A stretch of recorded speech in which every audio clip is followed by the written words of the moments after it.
तो अगर मैं कॉम्बिनेटोरिक्स की बात करूं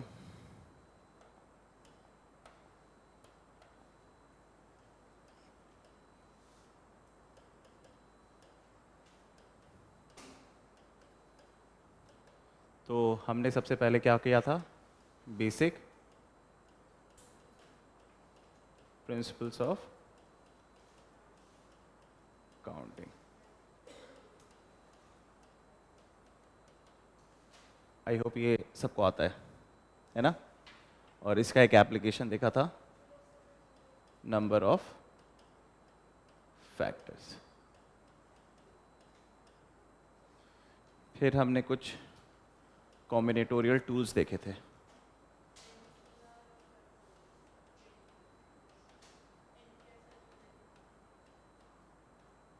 जिसमें हमने n फैक्टोरियल, NPR और NCR को समझा था, है ना? और फिर इसके प्रॉपर्टीज़ को देखा था, इसके अलजेब्रिक मीनिंग भी समझे थे और इसके कॉम्बिनेटोरियल मीनिंग भी समझे थे। उसके बाद हमने टेक्निक्स ऑफ काउंटिंग समझी थी।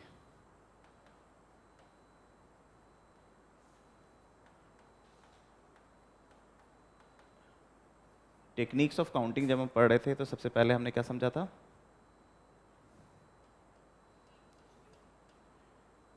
Selection technique.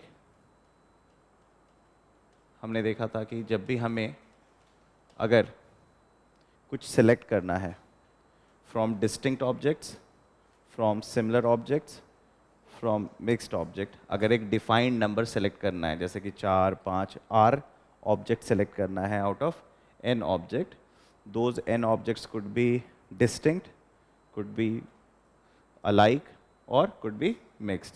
तीनों सिनारियों को कैसे हैंडल करना उस पर बात की थी। उसके बाद हमने दूसरी क्या बात की थी? Shuffling technique. कि अगर हमें डिस्टिंक्ट ऑब्जेक्ट्स दिया हो, सिमिलर ऑब्जेक्ट्स दिया हो या मिक्स्ड ऑब्जेक्ट्स दिया हो, उसको कैसे शफल कर सकते हैं, कितने तरीके से, हमने इस पर भी बात की थी। उसके बाद हमने बात की थी letter box technique. Letter box technique क्या था?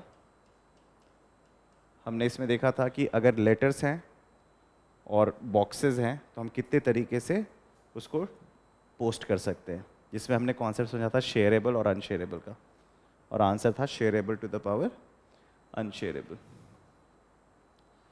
उसके बाद हमने बात की थी कि अगर हम सिलेक्शन कर रहे हैं बट हमें ये नहीं पता कि हम कितना सिलेक्ट करें, so we can select anything from 0 to n. So when number to be selected can go from 0 to n. मतलब कहीं ना कहीं हम सिर्फ सेलेक्ट कर रहे हैं, ये नहीं बता रहे कि कितना सेलेक्ट कर रहे हैं, तो उसको भी काउंट करने का तरीका हमने समझा था। और 3 वेरिएशंस देखे थे, जब ये n डिस्टिंक्ट ऑब्जेक्ट्स हो, जब ये n सिमिलर ऑब्जेक्ट्स हो और जब मिक्स्ड बैग हो, है ना? तो ये 4 टेक्निक हमने काफ़ी अच्छे से समझा था, है ना? ये 4 टेक्निक्स हमने समझा था। उसके बाद हमने एक टेक्निक क्या बात की थी?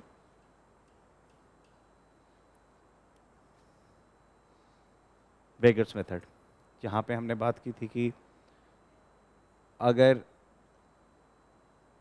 सिमिलर चॉकलेट्स हैं और डिस्टिंक्ट बॉक्सेस हैं तो उसे हम कैसे करते हैं, है ना? सो n similar chocolates in are distinct boxes. और यहाँ से हमने एक और इंटरेस्टिंग बात समझा था, that was how to find number of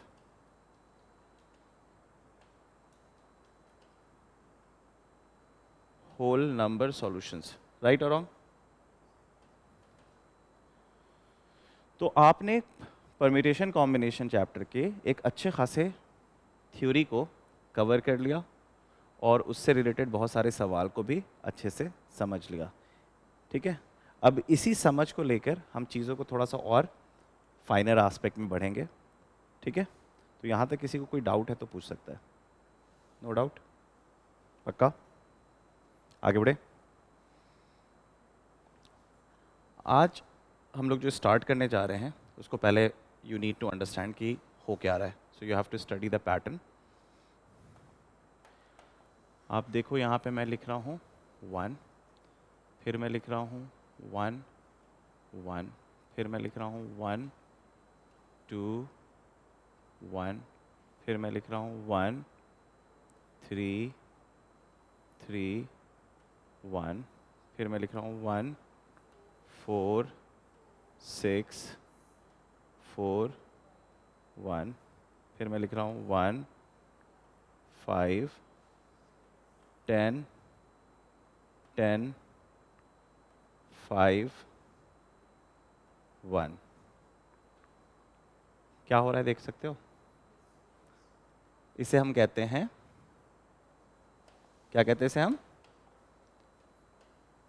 Pascal's triangle. So will start with basic idea कि हो क्या रहा है। ठीक है, अगर आप देखो, so we can call this as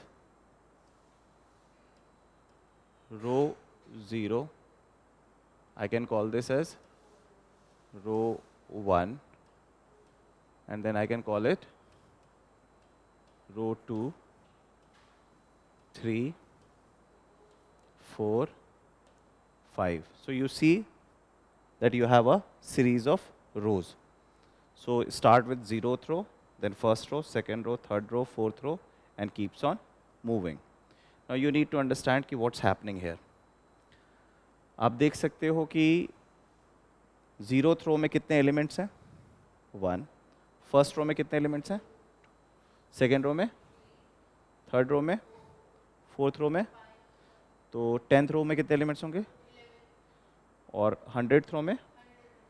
तो ये एक आइडिया आपको समझ में आ रहा है, राइट? आप देख सकते हो आपकी जो रो का पहला एलिमेंट है और आखिरी एलिमेंट है वो क्या है? 1 1। They are 1 1। सो अगर मैं पूरी कहानी को समझने की कोशिश करूं तो मैं लिख सकता हूं, अगर मैं nth रो की बात करूं, ठीक है, अगर मैं nth रो की बात करूं तो जो मैं पहली चीज कह सकता हूं कि एलिमेंट्स कितने होंगे? Number of elements would be n+1। दूसरी चीज मैं कह सकता हूं it will begin with 1 and and with 1।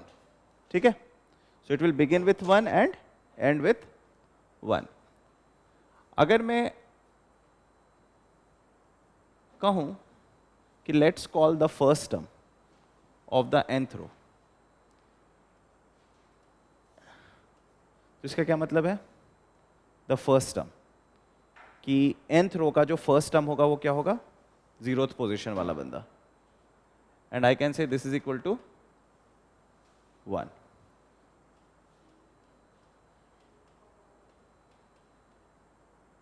Right और रॉन्ग? तो कोई भी रो में अगर आप देखोगे तो अगर if you are in the third row, if you are in the third row, how many elements would be there? 4 elements. And the first element would be 1 and the last element would be, तो अगर मैं कहूं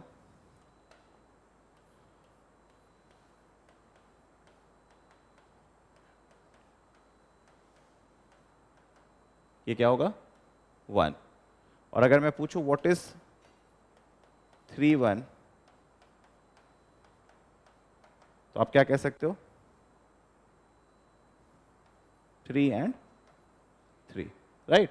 तो मेरा point ये है कि मैं बस ये इंट्रोड्यूस कर रहा हूं कि TNR का मतलब क्या है? You are in the nth row and you are rth element. और R शुरू कहां से हो रहा है? 1 से या 0 से? 0 से, ठीक है। तो मैं अभी ये डेवलप कर रहा हूँ कि अच्छा ये जो पास्कल ट्रायंगल है ना, उसको डिफाइन करने की कोशिश कर रहा हूँ मैं। तो ये जो पास्कल ट्रायंगल है उसमें मैं देख रहा हूँ कि it's starting with 0th row, and if I am in the nth row, so the number of element is n plus 1, and the number will begin with t n comma 0, n comma 1, n comma 2 up to n comma n. Now the next question is कि how we are writing the numbers in the middle, right? तो अगर आप पूरे process को observe करोगे, so you can say कि 1 plus 1 is 2, and 1 plus 2 is, and 2 plus 1 is,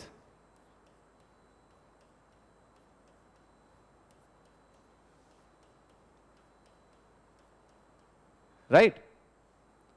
So this is something happening here, right? So 1 plus 1 is 2, 1 plus 2 is 3, 2 plus 1 is 3, 1 plus 3 is 4, 3 plus 3 is 6, 3 plus 1 is 4, and this pattern is coming up. So what we can say, one more important thing about it, that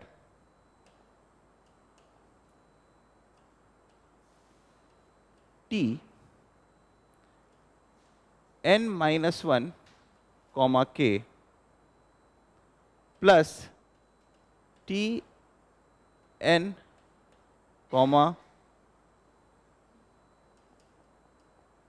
t n minus 1 comma k plus 1 equals to t n comma k plus 1. ये बात समझ में आती है नहीं समझ में आती है? Is it following the same pattern? t 3 comma 1 plus t 3 comma 2 equals to t 4 comma 2. Understood? Logic clear हो रहा है?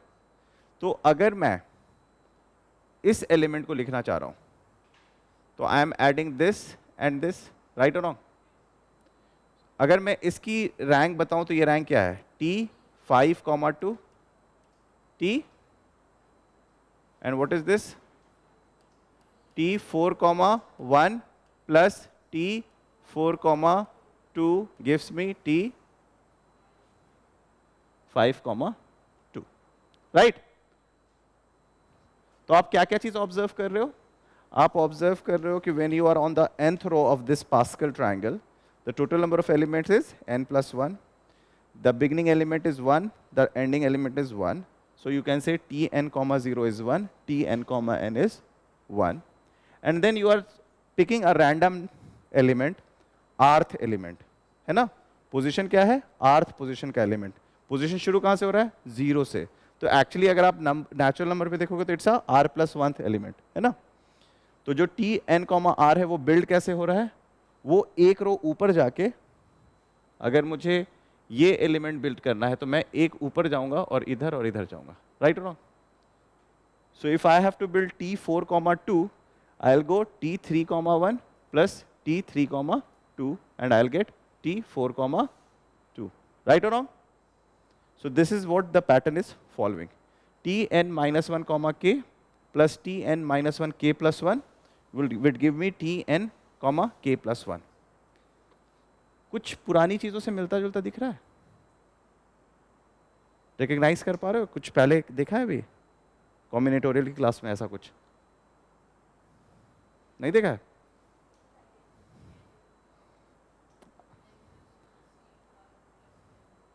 हाँ, क्या था? n minus 1 ck plus n minus 1 ck plus 1 is equal to n ck. क्या था वो? n ck plus 1 क्या था वो? Jack is in team, Jack is not in team. 49c 10 plus 49c 11 equals to 50c 11. So I'll come to that. So अब कहीं ना कहीं मैं यहाँ से जो पैटर्न है, यू वुड अंडरस्टैंड कि ये पैटर्न कहाँ से बिल्ड हो रहा है. Again it has the origin of basic principles of counting, ठीक है? बट अभी मैं कुछ और प्रॉपर्टीज दिखाना चाहता हूँ. तुम एक चीज और देख रहे होगे कि it is very symmetric from left to right and right to left. Means if you read from left to right 1 4 6 4 1, and if you read right to left 1 4 6 4 1, so they are symmetric about left and right. So I can say t n comma r equals to t n comma n minus r. सही बात है गलत बात है? NCR equals to NCN minus R, right? Okay. एक और चीज तुम देखने वाले हो, एक और चीज ऑब्जर्व करने वाले हो, वो ये ऑब्जर्व करने वाले हो E part. Let's call this E.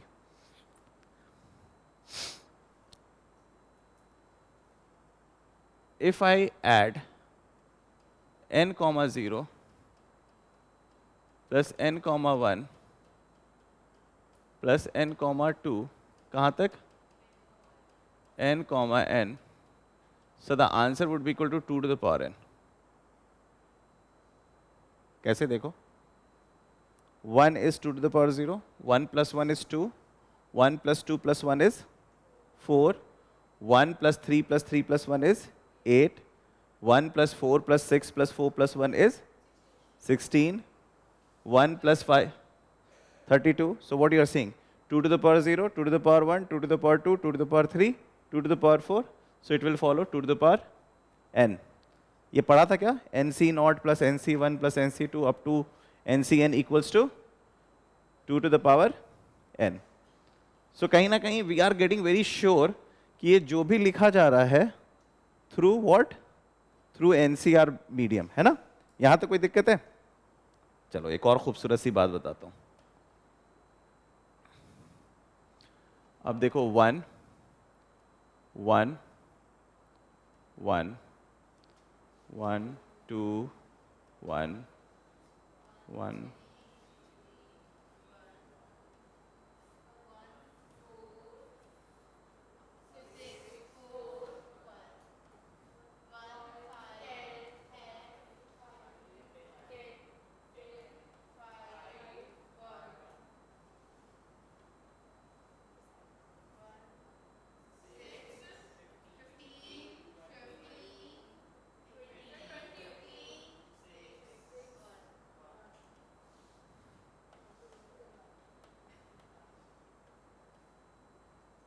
Okay.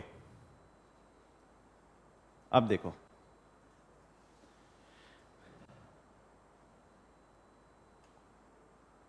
one fantastic thing which you are going to see here is, let's say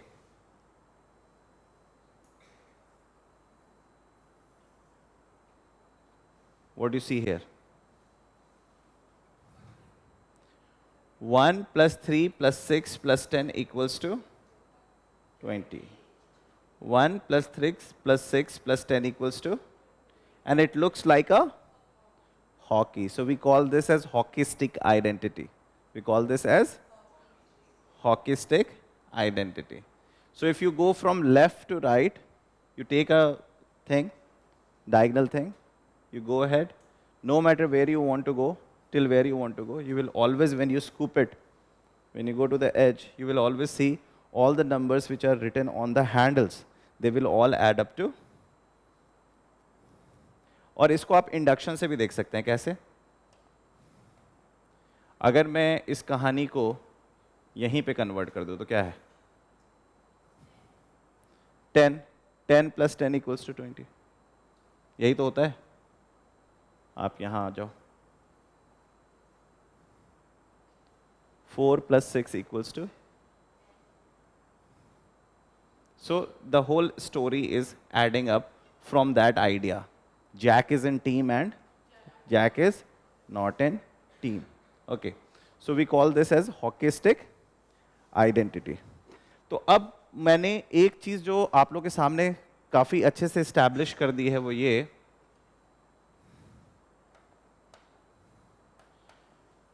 कि T n comma r is nothing but that was the idea. ये तो establish हो चुकी है। NCR is equal to NC n minus R, symmetric, and NCR plus NCR plus 1 is equal to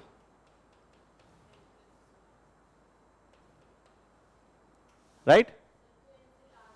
And this is what we were using to build the Pascal triangle. So the idea I wanted to mention here, वो जो numbers दिख रहे थे आपके 1 1 1 1 2 1 1 3 3 1 1 4 6 4 1, they are nothing but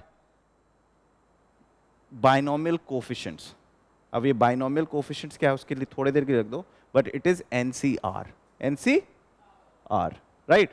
तो अगर मैं कहूँ कि अगर ये 1 है, ये 1 1 है, ये 1 2 1 है, ये 1 3 3 1 है, ये 1 4 6 4 1 है, ये 1 5 10 10 5 1 है, तो can I right the next number 1 6 15 20 and then I can write the next number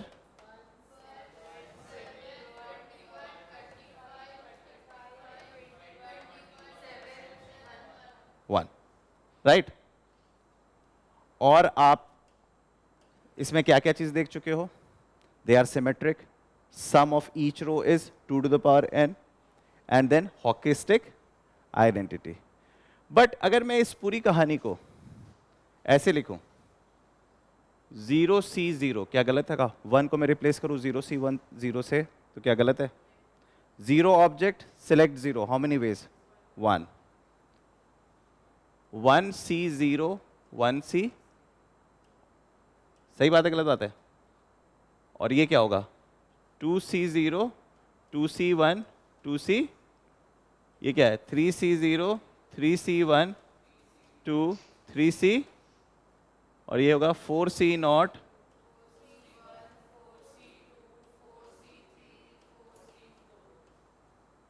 और ये क्या होगा?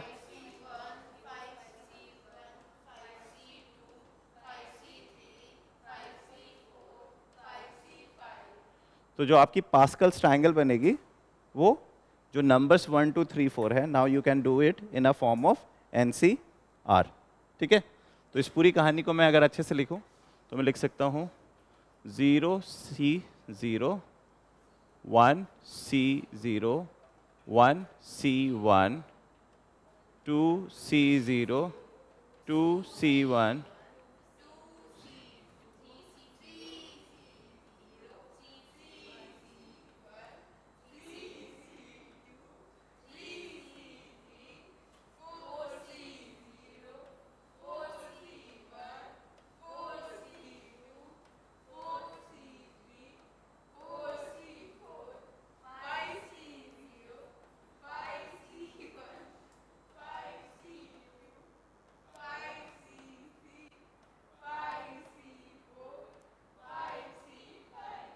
Okay.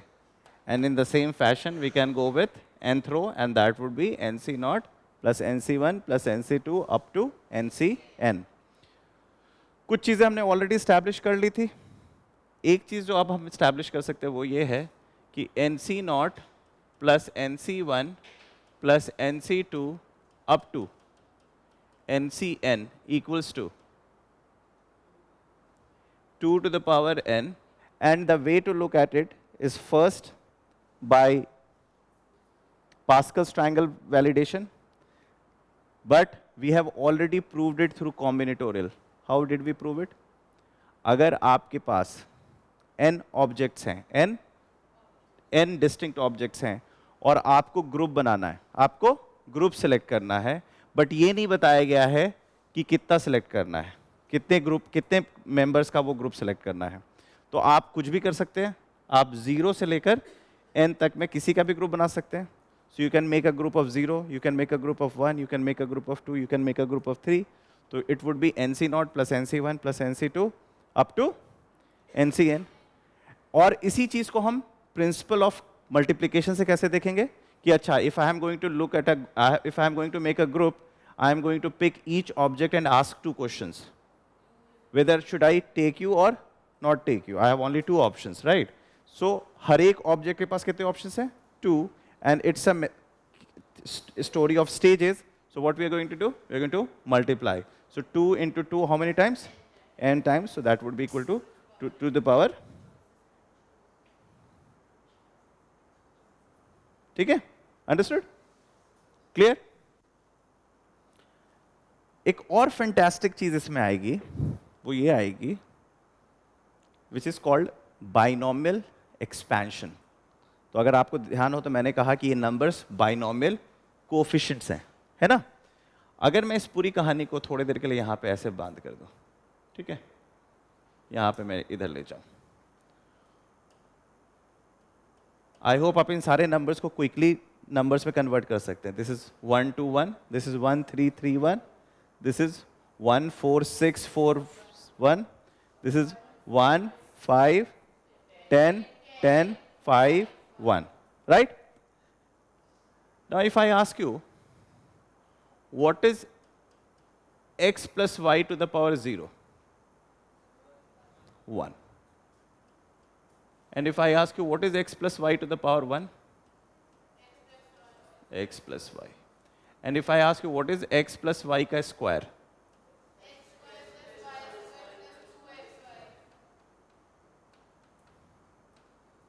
Right? And if I ask you what is x plus y का whole cube?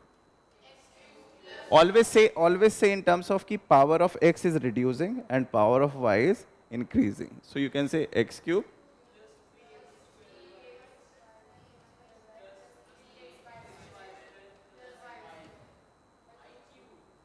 और x plus y to the power 4 क्या होगा?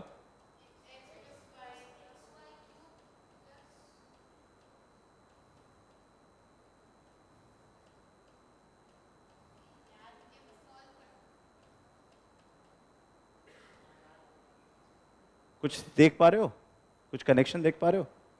क्या connection दिख रहा है?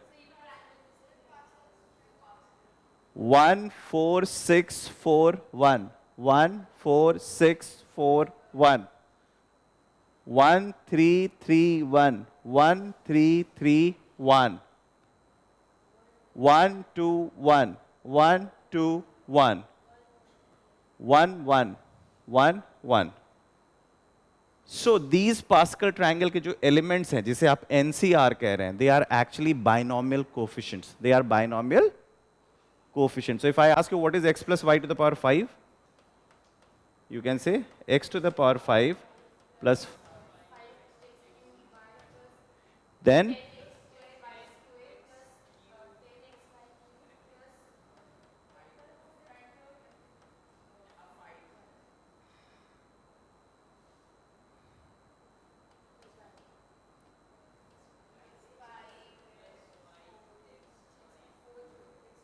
right? Okay.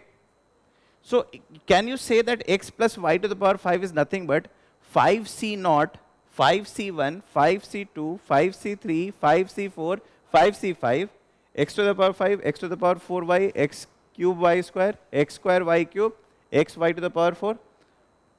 So can I say x plus y to the power n, x plus y to the power is equal to nc0 x to the power n plus nc1 x to the power n minus 1 y plus nc2 x to the power n minus 2 y square. कहाँ तक जाएगा?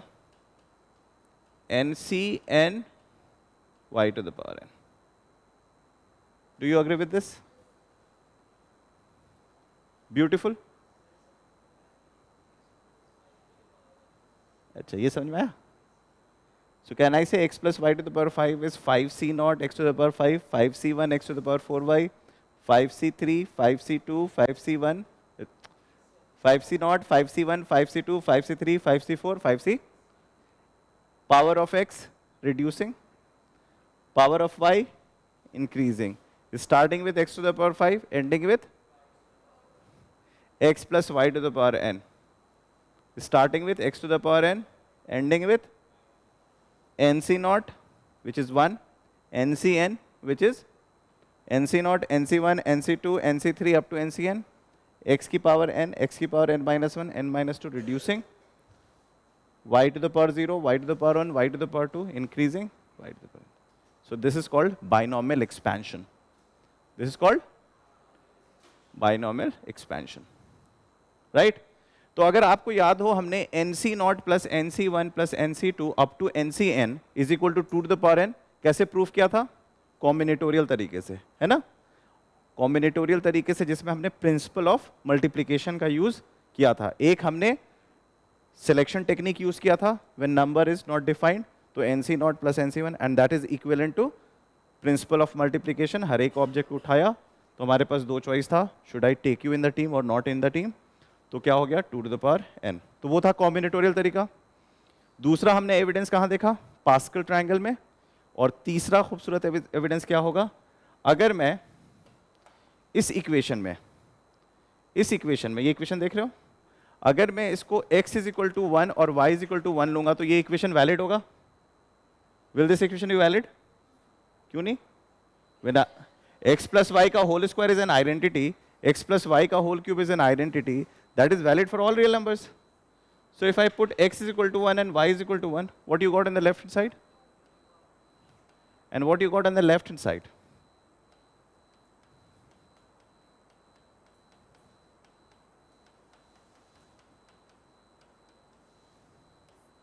हो गया ना proof? Right और wrong? Logic समझ में आया?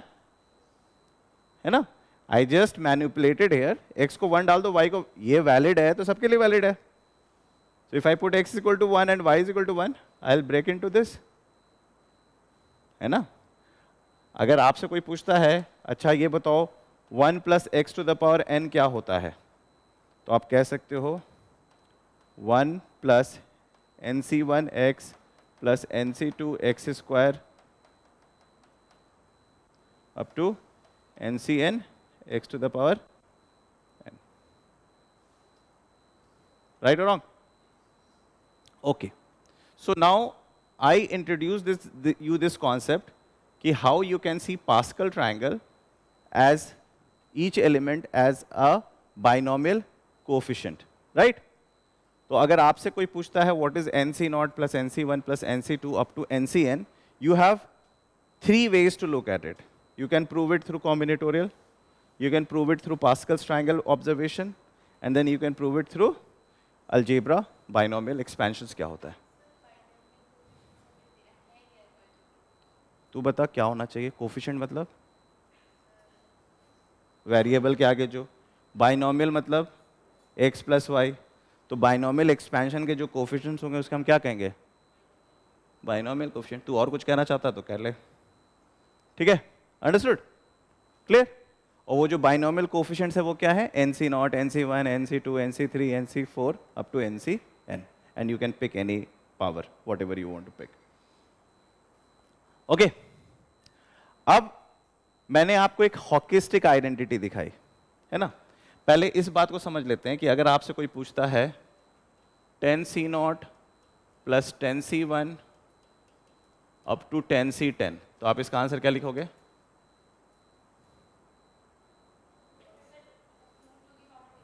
टू की पावर 10. राइट? कोई दिक्कत?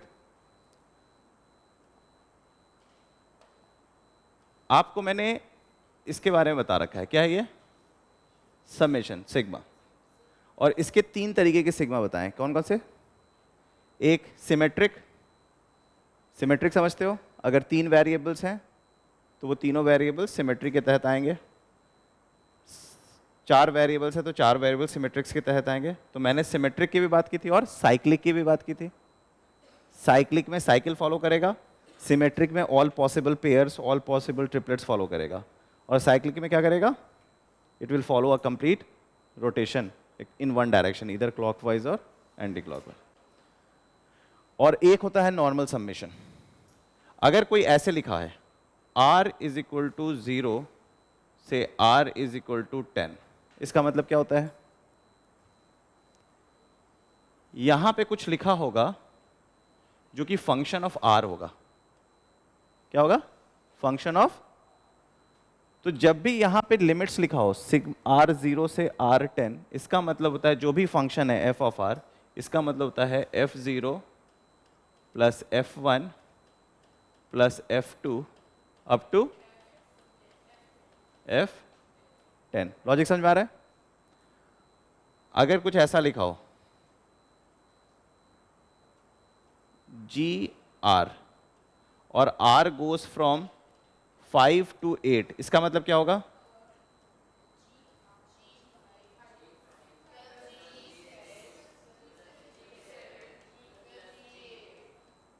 ठीक है, so you understand the symbolic version.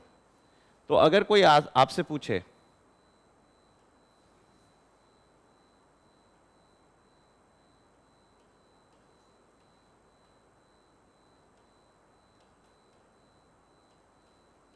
तो इसका मतलब क्या है? 100 CR where R goes from 0 to 100, इसका मतलब क्या है? 100 C0 plus 100 plus 100 C2 up to, और इसका आंसर आप क्या लिखोगे? 2 raised to the power 100। This is what I wanted to establish. तो इस सिंबल्स को लेके कोई दिक्कत? तो इसको समझोगे, इस समेशन को समझते हो? नॉर्मल समेशन कहते हैं इसे, ठीक है? ओके। साइक्लिक समेशन और सिमेट्रिक समेशन जब भी आएगा तो वो मेंशन रहेगा। सिग्मा में अगर कुछ नहीं मेंशन है तो वो कौन सा समेशन है? वो ये वाला समेशन है, ठीक है? नहीं तो साइक्लिक और सिमेट्रिक को आप अच्छे से समझते हो। अगर 3 वेरिएबल्स हैं तो साइक्लिक और सिमेट्रिक सेम ही है। 4 वेरिएबल्स हैं तो पेयर वाइज में साइक्लिक और सिमेट्रिक में फर्क आ जाता है ना? तो वो बात भी आप अच्छे से समझते हो। अब हम आते हैं अपने हॉकी स्टिक आइडेंटिटी पे। और hockey stick identity is considered to be one of the most commonly asked pattern in IIT JEE exams, है ना? तो इसको थोड़ा सा ध्यान में देखना।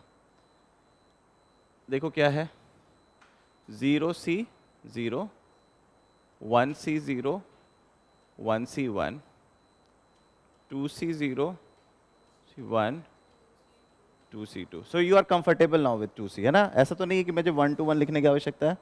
ओके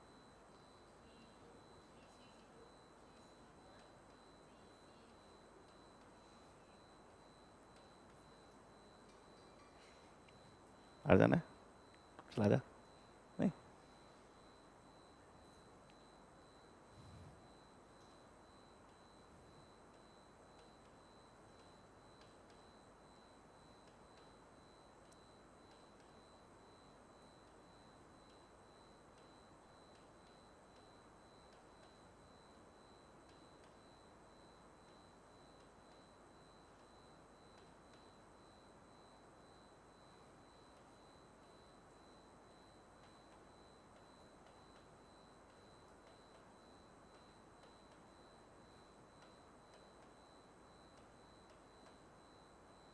ठीक है, 6 काफी है ना? इसके बाद से तुम समझ ही जाते हो कहानी।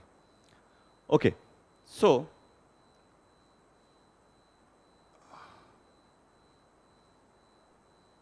Is it true? So can I से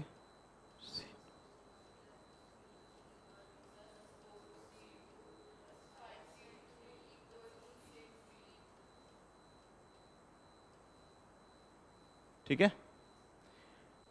अगर तुम हॉकी स्टिक को इधर से भी बनाओगे, this is left to right, अगर तुम राइट से लेफ्ट भी बनाओगे तो भी काम करेगा। कैसे? देखो, कोई भी पकड़ लेते, ये पकड़ लेते हैं ना?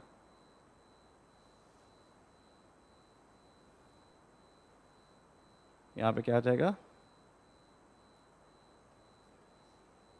7C4, देख लो,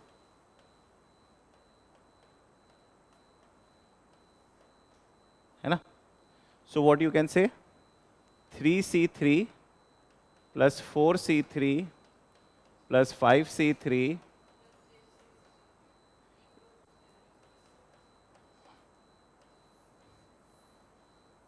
दोनों में खास बात देखो क्या है। पहले वाले में खास बात बताओ, फिर दूसरे वाले खास बात बताओ।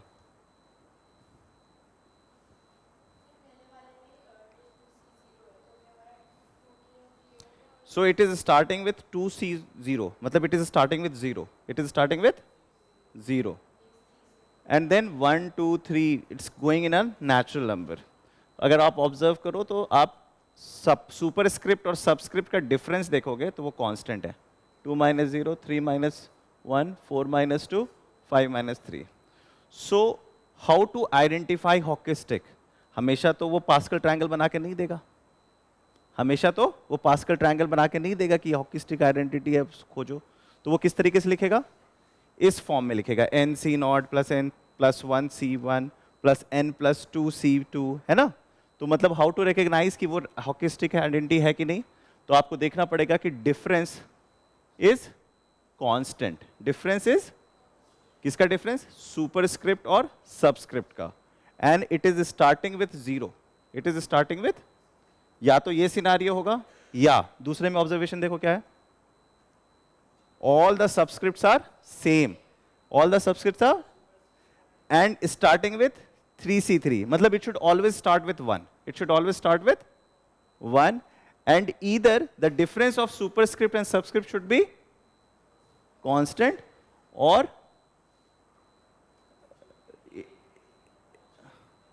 either the difference is constant or the subscript should remain constant, and it should always begin with 1. ठीक है, understood? तो अगर कोई आपसे सवाल पूछे ऐसा कुछ, 20c5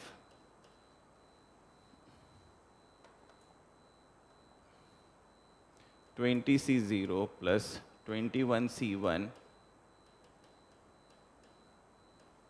50c30, तो बताओ आंसर क्या होगा? सबसे पहले बताओ ये हॉकी स्टिक है या नहीं. कैसे पता? ठीक है. अच्छा, ये हॉकी स्टिक लेफ्ट से राइट आ रहा है. This hockey stick coming from 20c0 है ना, लेफ्ट से राइट आ रहा है. So it is something like this. तो इसका मतलब है जो सुपरस्क्रिप्ट, जो सबस्क्रिप्ट होगा वो एक लेफ्ट की तरफ जा रहा है. तो इसका मतलब जो लास्ट है ना वो रिटेन कर जाएगा. So the answer would B 30. 51c. Logic समझ में आया? हाँ, समझ में आया? डोंट वरी, मैं अभी इसको कॉम्बिनेटोरियल तरीके से भी समझाऊंगा. ये समझ में आया 51c30 क्यों हुआ? तो सबसे पहले इस क्वेश्चन को सॉल्व करने के लिए आपको सबसे पहले क्या देखना पड़ा? To identify. First you had to identify that whether it is a hockey stick और नॉट. सो यू सॉ कि अच्छा 0 से 1 से 30 जा रहा है, इसका मतलब डिफरेंस भी कांस्टेंट है, तो we are fine with this. And second thing, okay it's starting with 20c0, और आपको पता है ये 20c0 है मतलब लेफ्ट से आ रहा है ना. nc नॉट इधर होता है ना लेफ्ट में, तो लेफ्ट से आ रहा है. So definitely the hockey stick would scoop on the left side. तो इसका मतलब ये रिटेन कर जाएगा, ये रिटेन कर जाएगा. राइट और रॉन्ग? ओके. अच्छा, सेम सवाल दूसरे शक्ल में भी आ सकता है. कैसे? 20c20, 21c 20, 22c 50c. So again, is it a hockey stick identity? Yes. Why? Because the subscript is constant and it is beginning with 20c20. Same कहानी है ना. Now this is like this. So definitely subscript तो एक बढ़ेगा ही, no doubt about it. अब ये देखो यहाँ पे 20th था और इधर राइट गया, तो डेफिनेटली 20 क्या बन जाएगा? क्योंकि इसका जो 20th होगा वो इधर की तरफ होगा ना, क्योंकि एक रो शिफ्ट होता है ना इधर. तो ये 20 क्या बन जाएगा? 21. और लेट से अगर आपको राइट से लेफ्ट कंफर्टेबल नहीं है तो you know how to convert it into left to right. You know how to convert into left to right. Understood or not understood? Idea समझ में आ रहा है या मुश्किल पड़ रही है? आ रहा है? सो अगर आपसे कोई पूछता है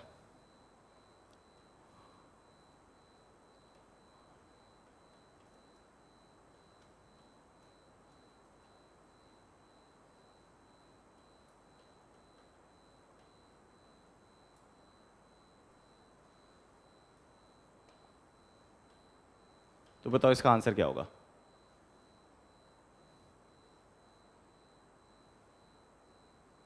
देखो क्वेश्चन इस तरीके से आएगा, है ना? तो इसको कैसे लिखोगे? जब भी सबमिशन आए तो हमेशा कोशिश क्या करो, थोड़ा सा खोल के देख लेते हैं. So what's going to be the first term and what's going to be the second term?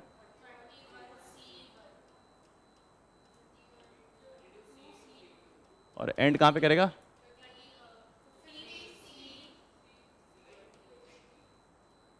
क्या है कहानी? Is it hockey stick? So answer would be 51C, so 20. ऐसे हुआ ना? ठीक है. So it's like moving on the left side. अच्छा, क्या हमें हॉकी स्टिक पास्कल ट्रायंगल की जरूरत थी इसको प्रूफ करने के लिए, या पहले भी पुराने मेथड से भी प्रूफ कर सकते थे? कैसे? नहीं, हार्ड नहीं होता. देखो कैसे. अगर मान लो कहानी NC नॉट से शुरू हो रही है, ठीक है? कहां से शुरू हो रही है? And the next is n+1C1, n+2, let's say it is going till n+R CR. Okay? Our hockey stick identity tells us the answer is going to be n+R 1CR. This is what we have to prove. देखो कैसे करेंगे. इन दोनों को add करो. Jack is in team, Jack is not in team. Is it the same method? 49C10 plus 49C11 is equal to 50C11. याद आया? NCR plus N+1. दोनों का क्या दिख रहा है? सबस्क्रिप्ट अलग दिख रहा है. तो अभी तो नहीं लगा सकते. गौर से देखो, लगा सकते हैं कि नहीं? लगा सकते हैं. कैसे? NC नॉट को मैं लिख सकता हूं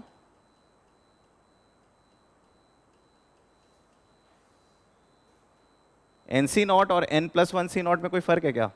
दो both are equal to 1. Now I can apply N+1C not and N+1C1. क्या बनेगा? N+1, sorry, N+2C1. राइट और रॉन्ग? अब इसको अगर मैं इससे ऐड करूंगा तो क्या बनेगा?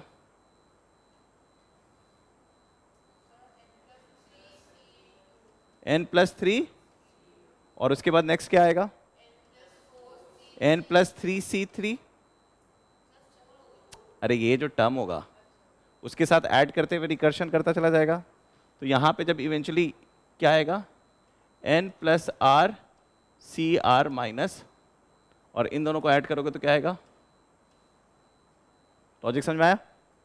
सो it would be like a Jack is in team or Jack is not in team can be proved in that way. ठीक है? ओके. कभी कभी क्या आएगा कि हॉकी स्टिक टूटी हुई होगी. क्या होगी? हॉकी स्टिक टूटी हुई. हॉकी स्टिक कैसे? मतलब 40C10, 41C11, let's say 70C. बताओ नीचे क्या लिखो?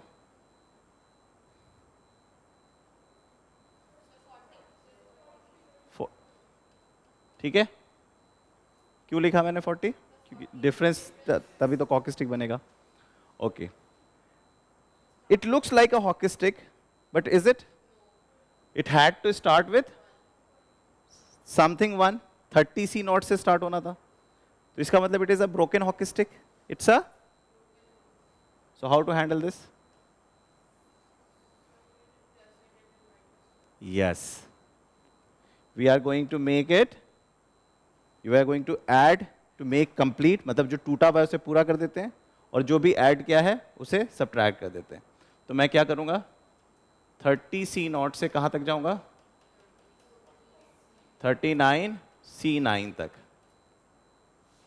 और इतना ही मुझे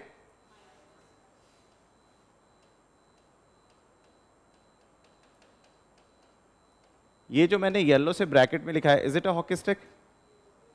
Yes, it is also hockey stick. So we have a bigger hockey stick minus smaller hockey stick. So what will be the answer? So this will become 71C और ये क्या बन जाएगा?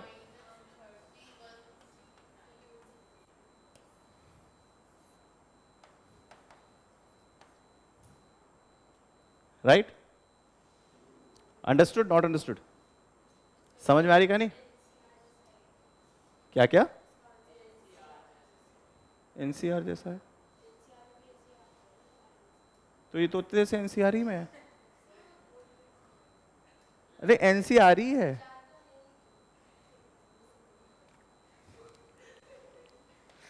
ओके चलो, पास्कल ट्रायंगल की मैं 2-3 और खूबसूरत चीज दिखाता हूं, फिर उसके बाद will come back to our main topic. अगर मैं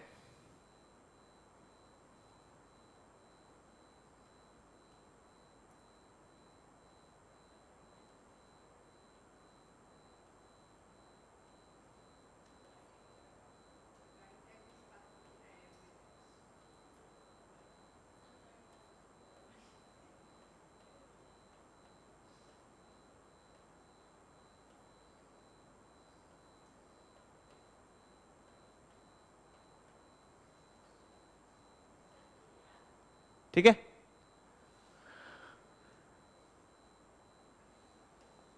you would see an interesting thing if I make a diagonal.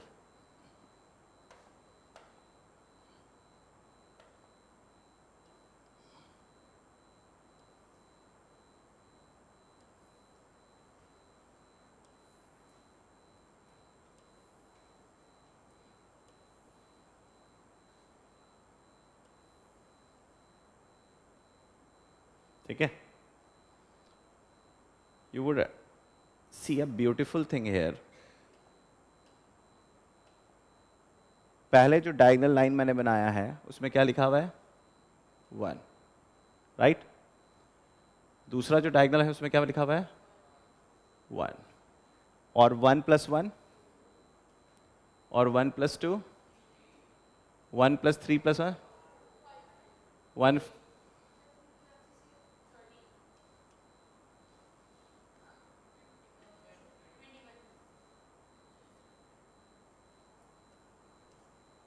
So what do you see? Fibonacci sequence. So you would see that Pascal triangles do have Fibonacci number embedded in it. So it is said about Pascal's triangle कि Pascal triangles में इतनी खूबसूरती है और इतने patterns हैं कि you can spend your lifetime exploring so many beautiful things inside this beautiful mysterious triangle. तो आप देख सकते हो हमने नंबर्स को एक बेसिक ऐड करना स्टार्ट किया था, we move towards combinatorial mathematics, we move towards algebra, binomial expansions, we move towards Fibonacci sequence. एक और मैं कुछ खूबसूरत दिखाना चाहता हूँ, even value of pi is hidden inside Pascal's triangle. या उसके लिए थोड़ा सा एक और वो चाहिए, just a sec. 1 1 1 1 2 1 1 3 3 1।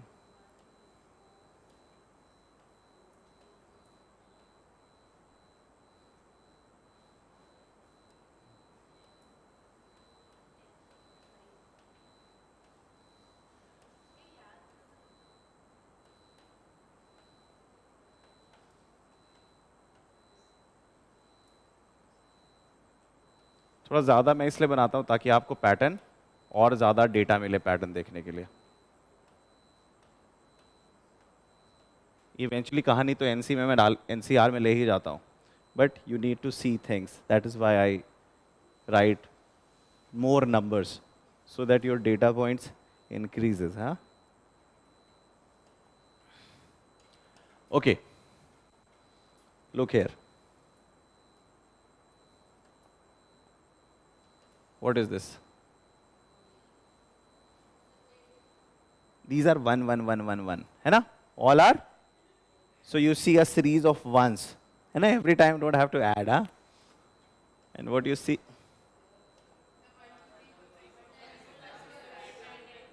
So you see natural numbers 1, 2, 3, 4, 5, 6. What is it? It's a triangular number. It's a triangular number. Right? Triangular number yaad hai? It means you are not looking at all the lectures, huh? And what about this? I had already told you what is this number. Pattern की lecture नहीं देखी ना? Patterns में बताया था मैंने, sheet भी दिया था. These are tetrahedral numbers. These are tetrahedral numbers. You add triangular numbers, what do you get? Tetrahedral numbers. So basically, when you add this 1, 3, 6, 10, you are getting 1, 4, 10, 20, what you're getting? So when you add, see, when you add all ones, you get natural numbers. When you add all natural numbers, what do you get? And if you add natural numbers, what do you get? Tetrahedral. When you add tetrahedral, what do you get? Pentatope numbers. These are pentatope numbers. इसको visualize करना मुश्किल होगा. And when you add all the pentatope numbers, what do you get? 6 simplex numbers. 6 simplex numbers. So the beauty of numbers will start getting more and more interesting. तो चीजें complex होती चली जाती है. But all the things can be proved through Hockistic identity. देखो. 1, 3, 6, 10, 20. 1, 4, 10, 20, 35. Right or wrong? Okay. पाई वाले के लिए थोड़ा सा तुम्हें ना अभी और मैच्योरिटी चाहिए. ओके, नाउ अदर थिंग, एक और इंटरेस्टिंग चीज दिखाता हूं. We are going to count the number of odd numbers in each row. Number of odd numbers in each row. So 1,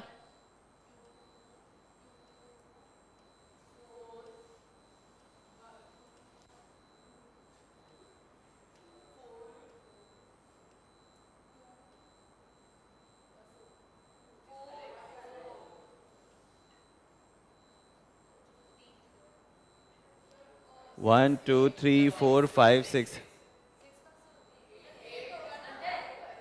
ठीक है? So you are seeing 1, 2, 2, 4, 2, 4, 4, 8. So if you notice, this is 2 to the power 0, this is 2 to the power 1, this is 2 to the power 1.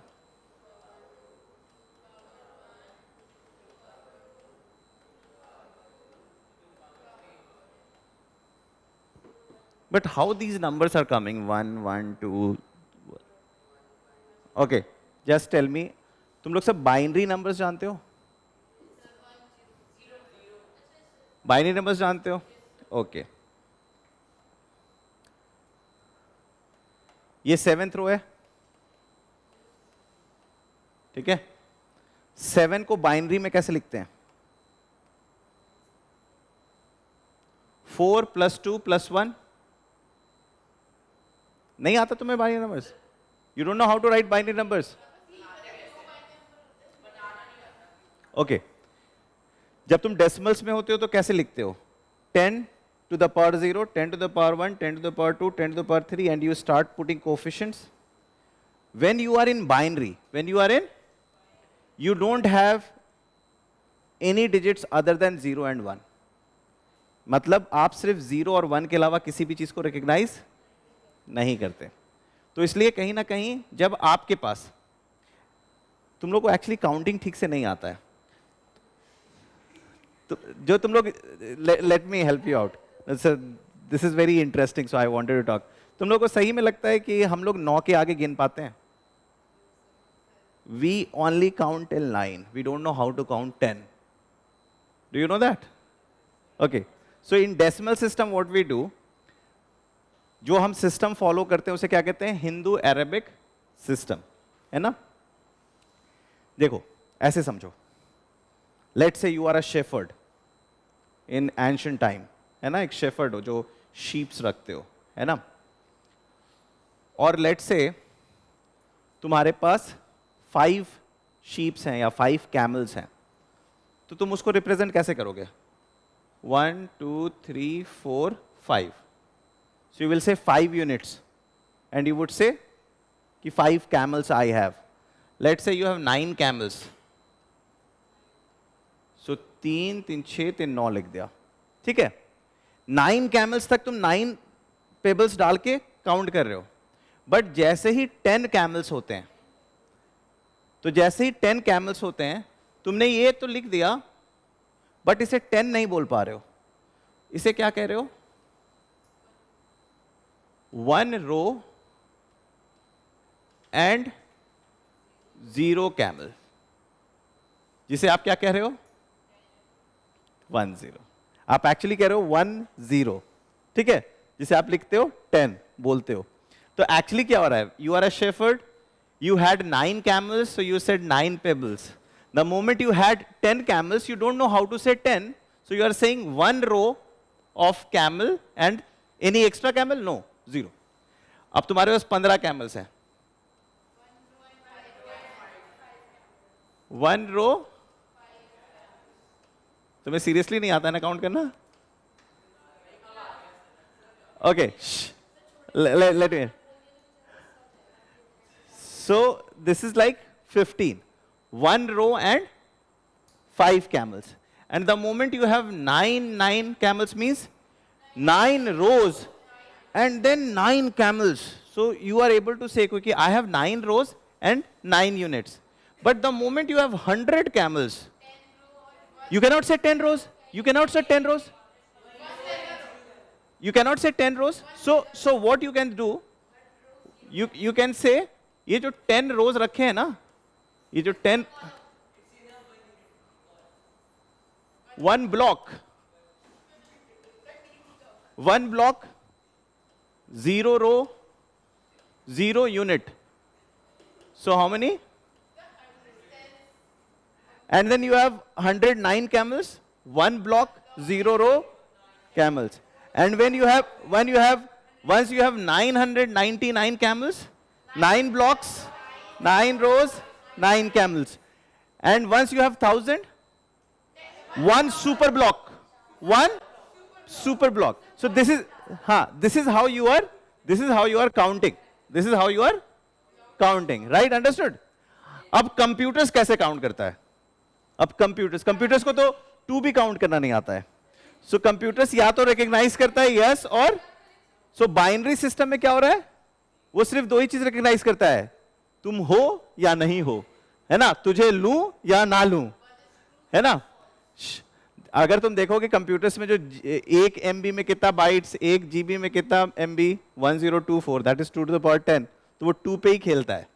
Okay, अब imagine करो, you have 1 camel, you have, सबसे पहले you have 0 camel, तो computer क्या बोलेगा? 0 लिखेगा. Computer बोलेगा 0. You have 1 camel, 1, कोई दिक्कत नहीं है. अब 2 कैमल्स वो नहीं देख पाएगा, वो क्या बोलेगा? 1 रो 0 कैमल, 1 रो 0 कैमल. और 3 कैमल्स में क्या बोलेगा?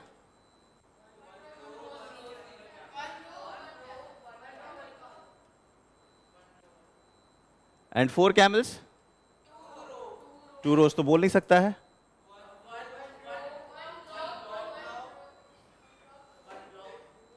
So it will, 11 is considered like 99 to them. So 11 से, जैसे 99 से तुम 100 जाते हो तो हंसी नहीं आती है ना, तो इसमें क्यों हंसी आ रही है? क्योंकि तुमको बचपन से इतना रटा दिया गया है ना. And the moment you have 5 camels,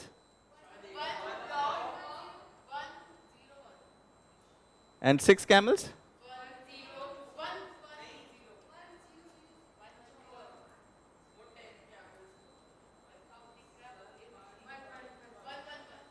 और 8 हो जाएगा 1000. अच्छा, एक बात बताओ, when you say 794 in Hindu Arabic, when you say, what does it mean? 7 into 100 square,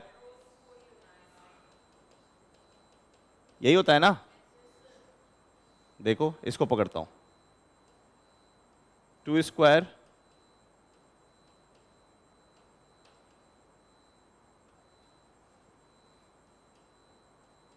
देखो यही है क्या? 4 + 2 6, 6 आ गया ना? So 110 is actually 6 when you are in a computer system. तो देख रहे हो ये everything is making sense now. 8 camels के लिए क्या हो जाएगा? 1. ठीक है? So the best way to convert numbers, not decimal, Hindu Arabic numbers into decimal is break it into the form of twos, powers of twos. जैसे अगर मुझे लिखना है 9, जैसे मुझे लिखना है 9, डेफिनेटली क्या होता है? 2 क्यूब प्लस, यही होता है। 9 is nothing but 2 cube plus 2 to the power 0। इसका मतलब है 1। 2 स्क्वायर है? नहीं। 2 टू द पावर 1 है? नहीं। So what does it mean? 9।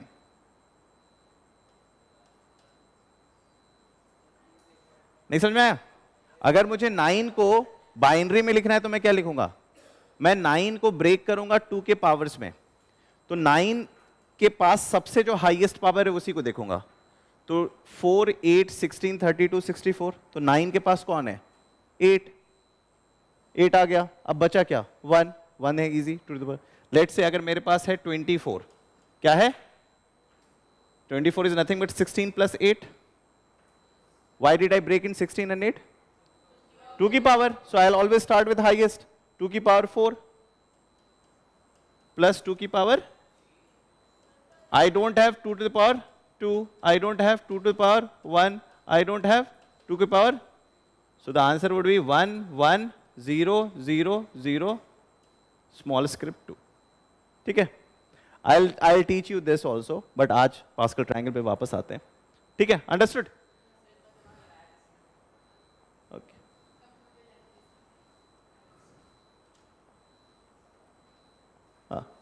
ये सब जो भी तू पढ़ाई कर रहा है ना, इट्स नॉट कि क्या कहते हैं कोई एक जगह, it's like a centuries and millenniums of effort.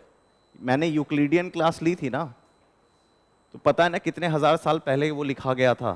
तो it's like we are standing on the shoulder of giants, that is called compounding. आपको 8वीं क्लास में कंपाउंडिंग इंटरेस्ट पढ़ाया जाता है ना, that is the effect of compounding. आज जो तुम इस क्लासरूम में बैठे हुए हो, it's not because of just कि क्या कहते हैं तुमने यहाँ पे फीस दे दिया इसलिए बैठे हुए हो। इट्स मोर अबाउट कि ह्यूमैनिटी इतने सालों से इवॉल्व करती जा रही है। आर्किमिडीज कैलकुलस पे काम किया था, फिर 2000 साल के बाद न्यूटन ने काम किया, फिर लिबनिज ने काम किया। अगर वो लोग काम नहीं करते तो हम लोग अभी बहुत पीछे होते, है ना? ओके, नाउ अब तुम देखो, जब हम 0 रो को लिखते हैं तो 0 रो को कैसे लिखेंगे कंप्यूटर में? 0। ठीक है? फर्स्ट रो को कैसे लिखेंगे? 1। सेकेंड रो को कैसे लिखेंगे? और उसको कैसे लिखेंगे? 3 को 1 1, है ना? 3 को कैसे लिखेंगे? 1 1। और 4 को कैसे लिखेंगे? और 5 को कैसे लिखेंगे? और 6 को?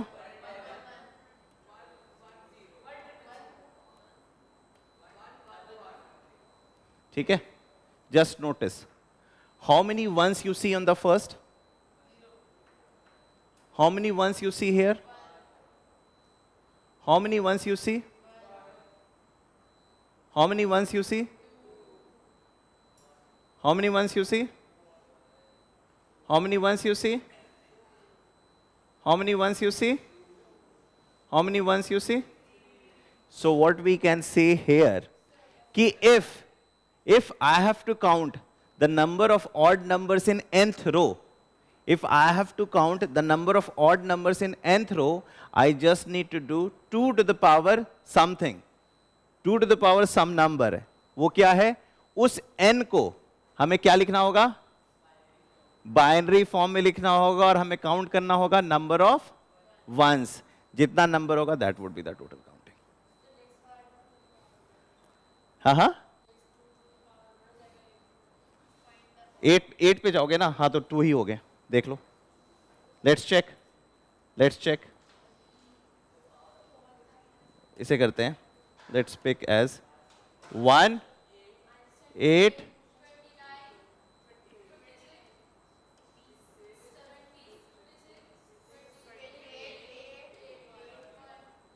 और तुझे ये करने की आवश्यकता भी नहीं थी, तू देख सकता था कि सारे ऑड नंबर्स हैं.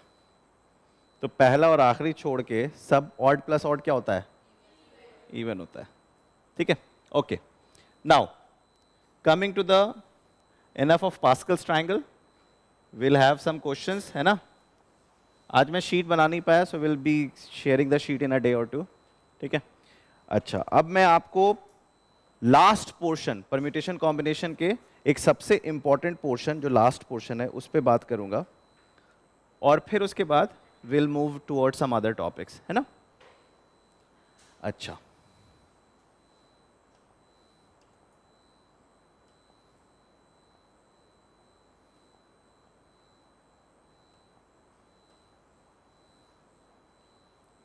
आप लोग सबको मैंने एक बेसिक आइडिया दिया है वेन डायग्राम का, दिया है ना. वेन डायग्राम नहीं दिया था?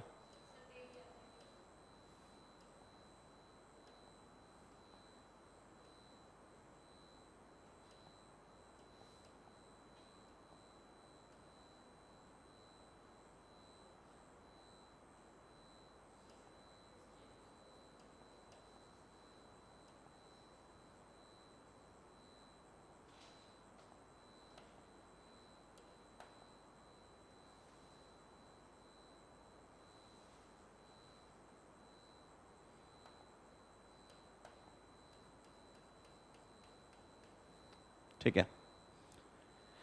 ये जो रेक्टेंगल है, इसे हम कहते हैं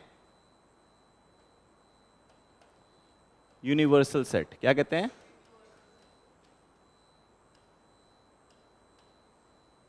ठीक है, इसे क्या कहते हैं? सेट. और ये जो येलो सर्कल है complete, let's call this as A, let's call this as, and this as B. ठीक है. अगर मैं ए की बात करूं तो ये पूरा जो येलो सर्कल है that is a, or B की बात करूं तो पूरा जो ग्रीन सर्कल है वो बी. अगर मैं येलो सर्कल के आउटसाइड जाऊं तो क्या होगा? Complement of A. Complement of A मतलब all the sets excluding A. और ग्रीन के आउटसाइड जाओ तो कॉम्प्लीमेंट ऑफ बी. ये बेसिक सी बात समझते हो? ओके. और अगर मैं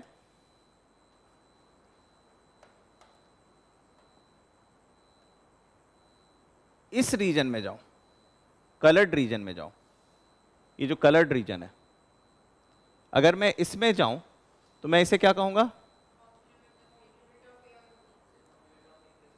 we will call it either A or B. Either or B. When I am in this zone I am either talking about A or, understood or not understood? So either A or B को हम लिखते हैं ए union B. Understood? क्या कहते हैं? A union, उल्टा U जैसा लिखेंगे, capital U, that considered to be union. तो हम इसे क्या कहेंगे? Either A or B.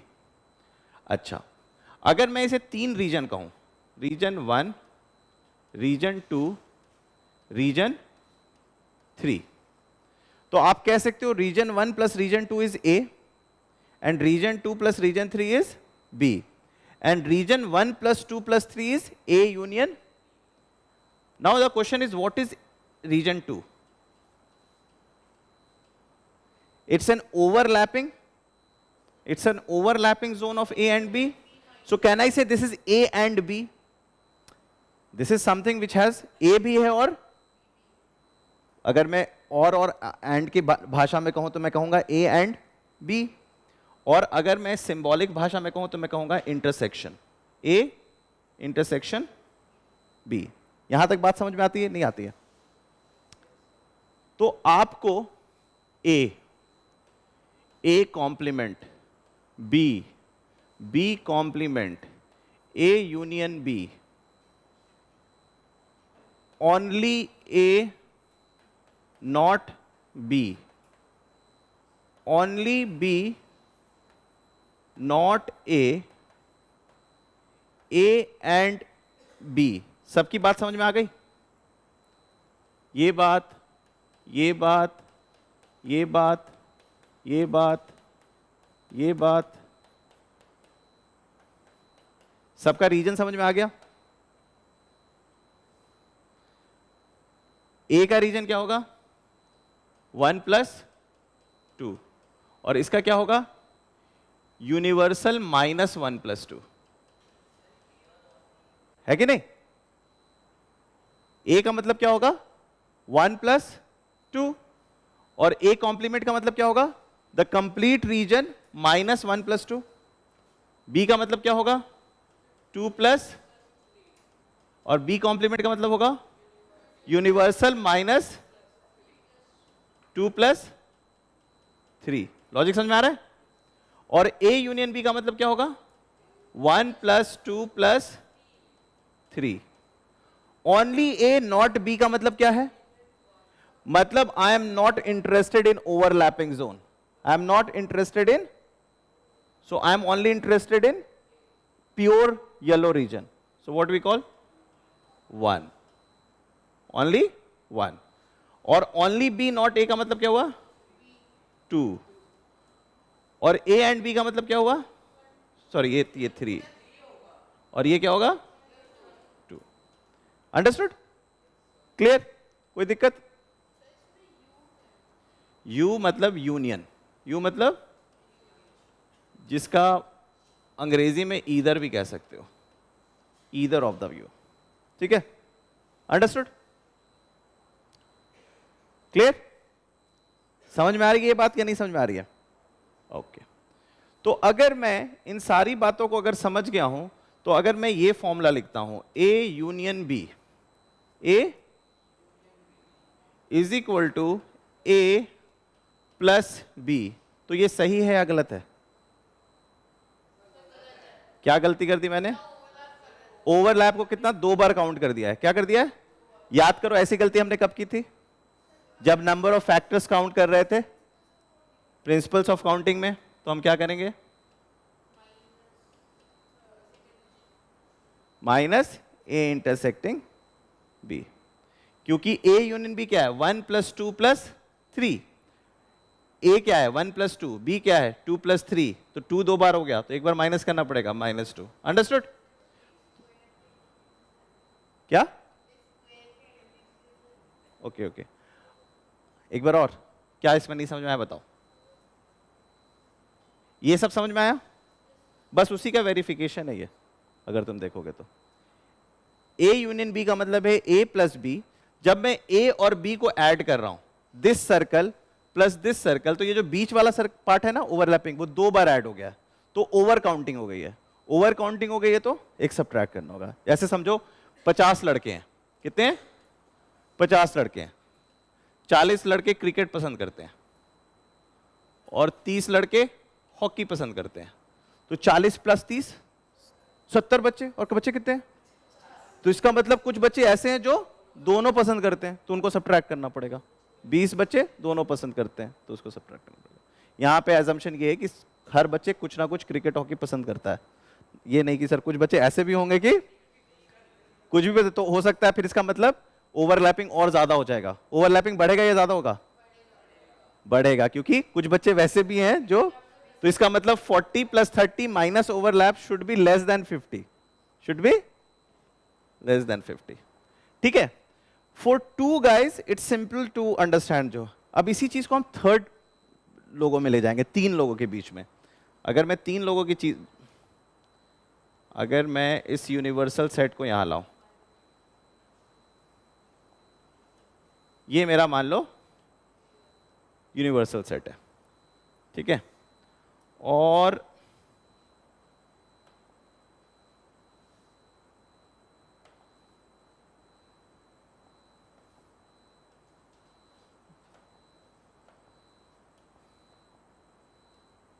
एक आ गया, आराध्या गेट आउट। और दूसरा क्या आ गया?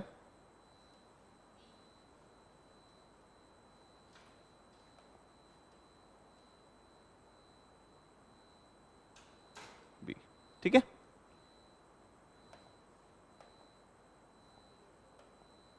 और तीसरा आ गया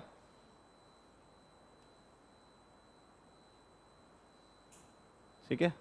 so the story is now interesting, है ना? अब स्टोरी इंटरेस्टिंग है। अब मैं कहूं इसे ए, इसे कहूं सी। ए को सब समझ रहे हो, बी को सब समझ रहे हो, सी को सब समझ रहे हो, कोई दिक्कत नहीं। ये जो रीजन है, ये जो कॉन्वेक्स है, this region, I am talking about this region जो बीच में है, इस रीजन को क्या कहेंगे? A and B. Very good. क्या कहेंगे? A intersecting B. और इस रीजन को क्या कहेंगे? A and C. और इस रीजन को क्या कहेंगे? B, C and B. So this is A intersecting B, this is B intersecting C, this is C intersecting A. ठीक? What about this? A intersecting B intersecting C. Okay, so अगर मैं सबको numbering दूं, ठीक है, इसे मैं 1 दूं, इसे मैं 2 दूं, इसे मैं 3 दूं, इसे मैं 4 दूं, इसे मैं 5 दूं, इसे मैं और इसे दूं, है ना? जो नंबर है वो सिर्फ अपने एरिया को कवर कर रहा है, ओवरलैपिंग कुछ भी नहीं है। ये बात तो समझ में आ रहा है जो नंबरिंग दो रहा हूं मैं? ओके, कैन आई से what is going to be A union B union C? बताओ, just in terms of region, just in terms of region. 1 plus 2 up to, right or wrong? So left hand side is pretty clear. A union B union C is this. कोई दिक्कत है? Okay. अगर मैं A union B union C को लिखूं A plus B plus C, A plus, ठीक है, मैं यहां पे कोने में लिख रहा हूं, ए क्या है? 1 प्लस 4 प्लस 7 प्लस 6, राइट और रॉन्ग? This is 1। बी क्या है? 2 प्लस 4 प्लस 7 प्लस 5। और ये क्या है? 3 प्लस 5 प्लस 6, राइट और रॉन्ग? तो a plus B plus C, अब मुझे माइनस करना पड़ेगा, ये minus A B minus B C. A intersecting B को मैं ए बी लिख रहा हूं, बी इंटरसेक्टिंग सी को मैं बी सी लिख रहा हूं, माइनस सी ए। सही बात है? ठीक है, क्योंकि सब डबल काउंट हो गया था। अच्छा, मैं माइनस क्या क्या करूं? एक मिनट देखो, ए बी क्या है? 4 और 7, एक 4 खत्म, एक 7 खत्म, दूसरा वाला 7 खत्म करो, ये 7 खत्म। ठीक है, अंडरस्टूड? अच्छा, और क्या है? B C. बी सी का मतलब क्या है? 5 एंड 7, 7 5 खत्म। अब क्या है? सी ए। सी ए क्या है? 6 एंड, अब देखो सब ठीक हो गया या कुछ गायब हो गया? 7 क्यों गायब हुआ? क्योंकि ये 3 बार कट गया। ये 3 बार, पहले ये 3 बार ऐड हुआ, पहले ये 3 बार ऐड हुआ, फिर 3 बार, बाकी सब 2-2 बार ऐड हुए थे तो खत्म हो गए, एक एक हैंडल कर लिया। लेकिन ये 3 बार हुआ तो तीनों बार आउट हो गया। तो इसको क्या करना पड़ेगा?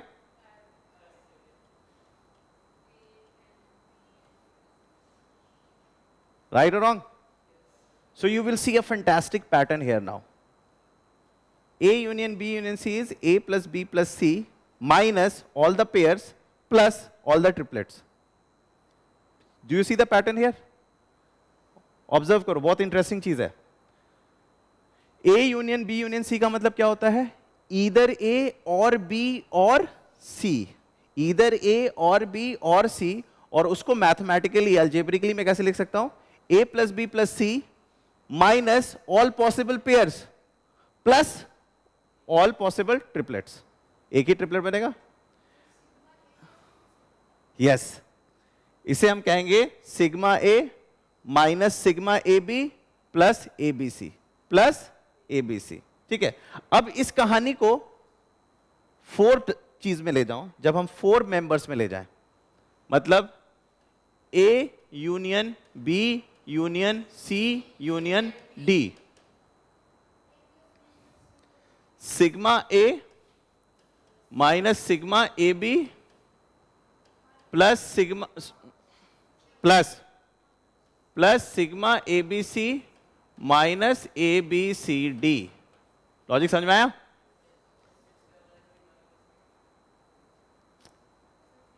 सिग्मा से क्यों घबरा गए?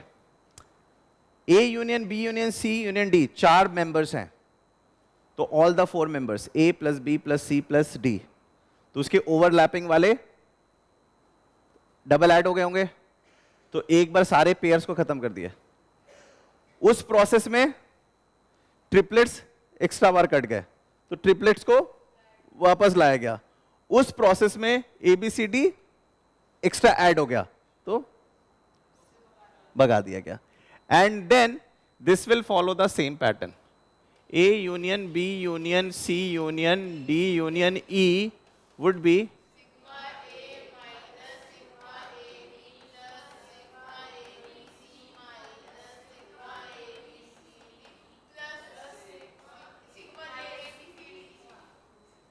ठीक है,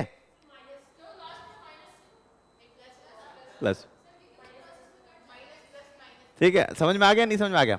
ओके ओके, अभी है टाइम हमारे पास, है ना? ओके ठीक है। अब मेरा सवाल है, अब मेरा सवाल है,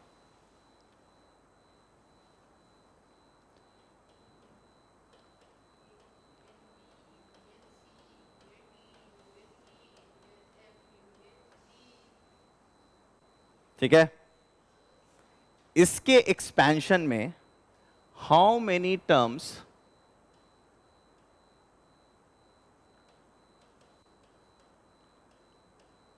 will have negative sign? इतना आसान है? सबसे पहले इसको एक्सपैंड तो कर ले। कितने लोग हैं? सिग्मा ए माइनस प्लस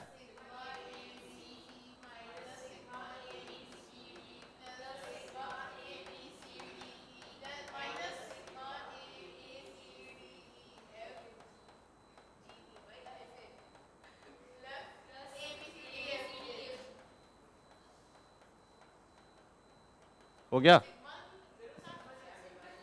कोई बात नहीं, हटा दे। Okay, so are we interested in positives? We are interested in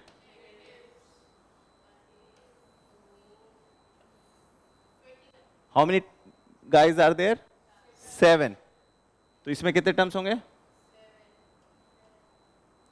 7 choose, और ये क्या होंगे?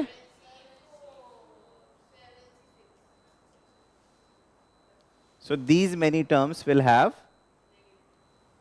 negative ये, ठीक है। अब हम लोग सबसे इंपॉर्टेंट एस्पेक्ट पे जा रहे हैं, जहां पे हम लोग इस जो मैं वेन डायग्राम किया हूं उसको यूज करूंगा, जिसे हम लोग प्रिंसिपल ऑफ इंक्लूजन और एक्सक्लूजन कहते हैं। तो उसको समझने के लिए पहले 2-4 सवाल कर लेते हैं, ताकि आपको और गहरी अंडरस्टैंडिंग बन जाए इन सारी चीजों की। कोई सवाल अभी तक? नहीं? ओके ओके, चलो। हाँ,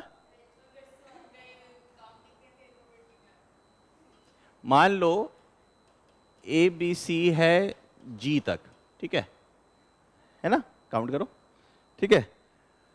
सो the question is number of veg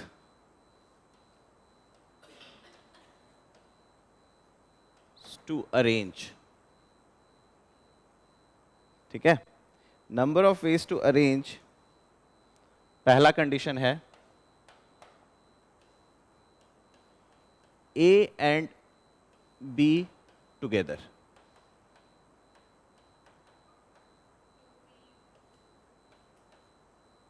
दूसरा है C एंड D टुगेदर, और तीसरा है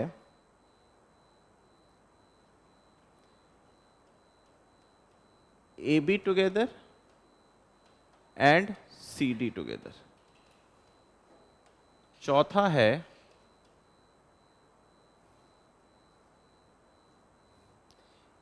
either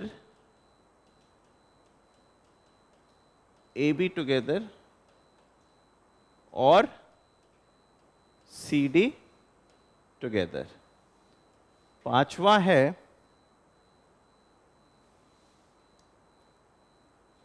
neither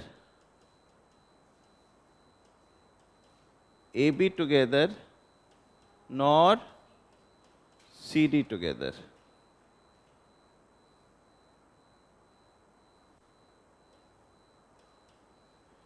पांचवा है छठा AB together but not CD together, मतलब AB को तो साथ में रखना है बट मेक श्योर करना है कि CD साथ में ना जाए। क्या नाम है तेरा? वेदांश और आराध्या साथ ना आ जाए, तो दोनों साथ रहे बट ये दोनों साथ ना आ जाए, ऐसे अरेंज करना है।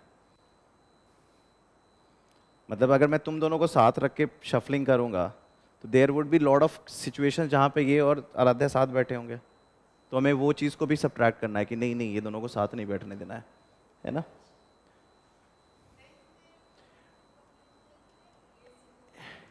AB together but not CD together, और या तो ये कहानी हो या CD टुगेदर बट नॉट, मतलब या तो तुम दोनों साथ बैठोगे या तुम दोनों साथ बैठोगे, और बेचारा तुम कहां बैठ पाओगे। ओके, सो स्टार्ट करते हैं। बेसिक सा सवाल है, बताओ। पहला क्वेश्चन, मेरे को एब्सोल्यूट नंबर से कोई प्यार नहीं है, तो don't give me answers like 21 और 42 है। टेल मी क्या होगा इसका आंसर। How many members are there? 7 members are there. अगर कोई कॉन्स्ट्रेंट नहीं होता तो कितने तरीके से अरेंज करते? 7 factorial, 7 factorial.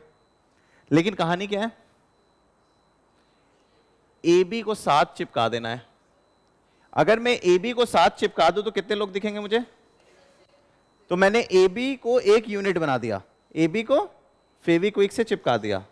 So now how many members I see? तो आंसर क्या होगा? कुछ गलती तो नहीं कर दिया? सोचो, एक गलती किया हूं। AB को जो चिपकाया हूं वो 2 तरीके से चिपका सकता हूं ना, A एंड B या B and. Understood? 6 factorial into 2 factorial. पहले मैंने AB को एक पैक बनाया, एक डब्बे में छुपा दिया, एक डब्बा और 5 लोग, तो टोटल 6 फैक्टोरियल से घुमाया, और जो भी 6 फैक्टोरियल घुमाया उन दोनों को इंटरनली भी घुमा सकता था 2 फैक्टोरियल से, तो 6 फैक्टोरियल इंटू 2 फैक्टोरियल। ठीक है, इसका क्या आंसर होगा? सेम कहानी, इसका कहानी AB together and CD together.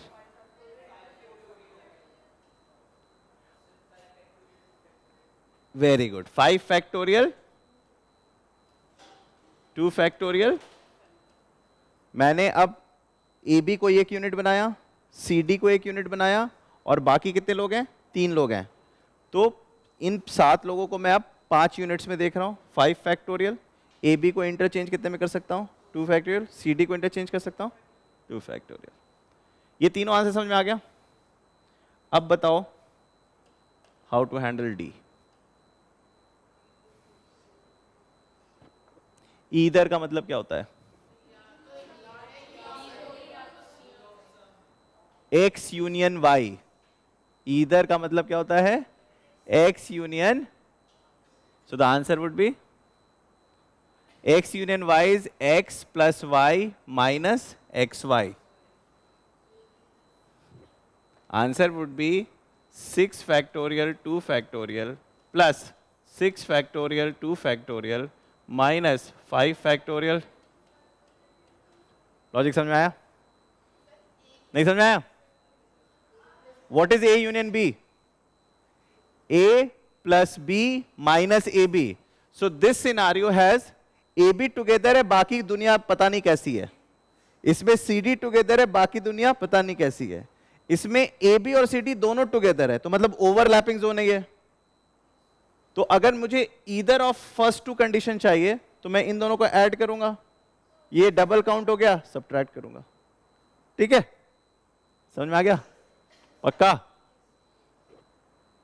Practice करना पड़ता है ना, घर पे जाना पड़ता है, मेहनत करना पड़ता है, घर पे 2 घंटा और पढ़ना पड़ता है। ऐसे थोड़ी होता है कि लेक्चर लेके हो जाता है, प्रैक्टिस करना पड़ता है बहुत, है ना?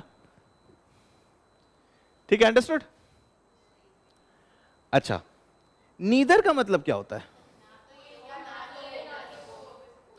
तो इसका मतलब है universal minus either is neither. Either plus neither is universal ना, either plus neither is universal. Right or wrong? Universal means no constraint. 7?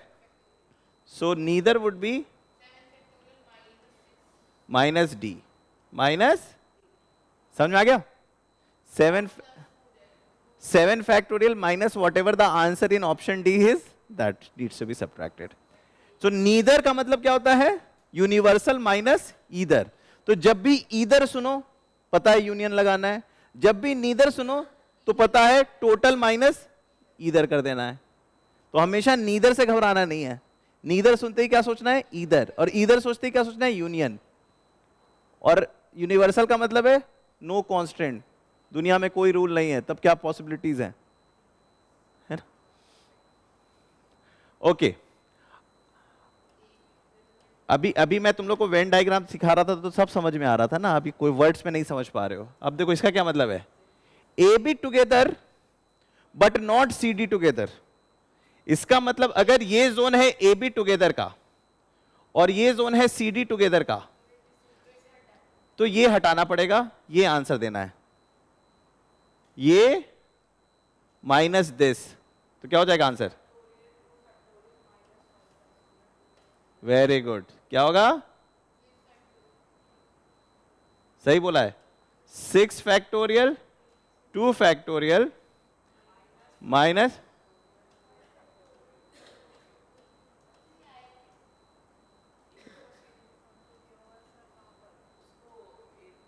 अरे ए बी को टुगेदर करना है, सी डी को टुगेदर नहीं करना है, तो जो ओवरलैपिंग जोन है उसको सब्ट्रैक्ट करना होगा ना। ओनली ए क्या था? A but not B. A but not B का मतलब क्या था? A minus intersecting. Okay, now come to the last part. ये समझ में आया ना एफ सबको? पक्का कि फिर से समझाऊं? ये समझ में आया ना एफ? मेरे पास दो है ना, A B together C D together, इन दोनों के बीच में कुछ ओवरलैपिंग होगा। सो अगर मैं ए बी टुगेदर को देखूंगा तो 2 टेरिटरी है, एक A B together when C D is not together, A B together and C D together, तो उसको सब्ट्रैक्ट करना होगा, वो ओवरलैपिंग जोन सब्ट्रैक्ट कर दिया। राइट और wrong? A B together but not C D together or C D together but not A B together, मतलब ये था ए बी टुगेदर का, ये था मुझे ये चाहिए, ये नहीं चाहिए। 6 factorial 2 factorial plus 6 factorial 2 factorial minus 5 factorial 2 factorial. समझ में आया? ठीक है, जो कॉन्सेप्ट अंडरस्टैंडिंग आपको लगता है बड़ी आसान है, उसको अप्लाई करने में हालत खराब होती है। तो इसलिए एक्सपीरियंस की जरूरत होती है, एक्सपोजर की जरूरत होती है। समझ में आई ये बात? ये चीज मैं आपको क्यों करा रहा हूं? आपके परम्यूटेशन कॉम्बिनेशन में एक बहुत ही इंपॉर्टेंट टॉपिक होता है जिसे कहते हैं डिरेंजमेंट। डिरेंजमेंट का मतलब होता है, हाँ, मतलब जो जगह जिसके लिए एलोकेटेड था उसको छोड़ के हर जगह बैठा देना, दैट इज कॉल्ड डिरेंजमेंट, है ना? जैसे अगर मान लो मेरे पास 5 लेटर्स हैं और 5 लेटर्स को 5 डिफरेंट घर में पहुंचाने हैं, तो मैंने किसी भी घर में सही डिलीवरी नहीं की है, उसको कहते हैं डिरेंजमेंट।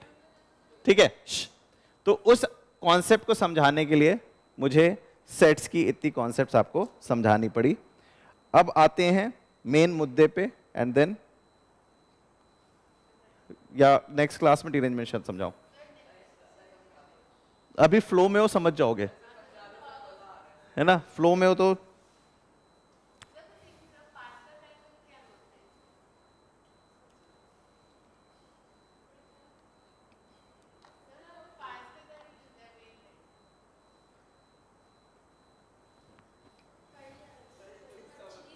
अभी माइक खुला हुआ है।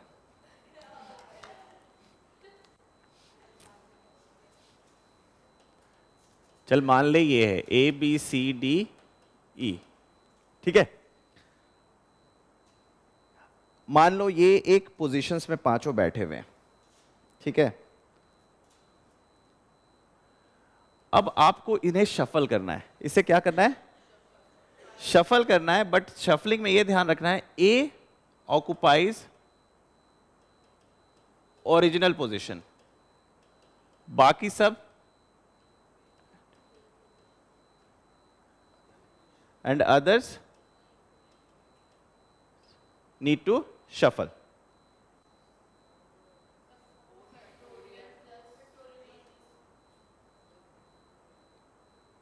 अगर मैं ए को ए के पास छोड़ दूं और बी सी डी को जंबल अप कर दूं, 4 फैक्टोरियल, मतलब मुझे बस इतना मेक श्योर करना है कि ए अपनी जगह पे रहे, बाकी सब का मुझे मतलब, सो ए ऑक्युपाइज ओरिजिनल पोजीशन, तो क्या होगा आंसर? 4 फैक्टोरियल। और अगर मैं कहूं बी ऑक्युपाइज ओरिजिनल पोजीशन, तो 4 फैक्टोरियल। दोनों बात समझ में आती है? अगर मैं कहूं A and B occupies original position, तो 3 फैक्टोरियल। तीनों सब बातें आपको समझ में? ठीक है? और चौथा कहूं either A or B occupies original position, तो क्या होगा?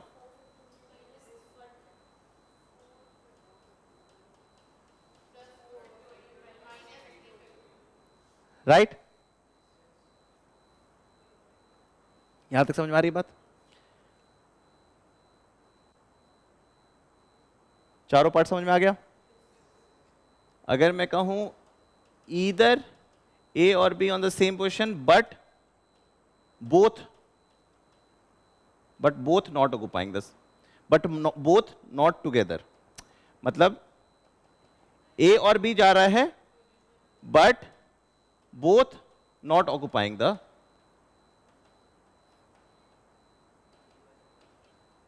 टुगेदर, मतलब या तो ए पोजीशन पे जाएगा या तो बी, लेकिन दोनों अपने अपने पोजीशन पे नहीं जाएगा, तो क्या होगा answer?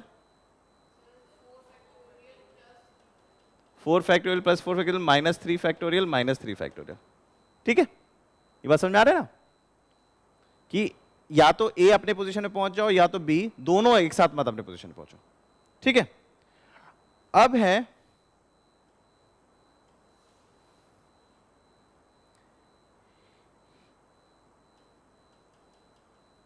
Either A or B और सी और डी और ई। अब क्या करोगे? मतलब कोई भी एक अपने पोजीशन में पहुंच जाए, कोई भी एक अपने पोजीशन पहुंच जाए। क्या मैं इस सिनारी को ऐसे लिख सकता हूं, A union B union C union D union, क्या मैं इसे ऐसे लिख सकता हूं? और इसका मतलब मैं लिख सकता हूं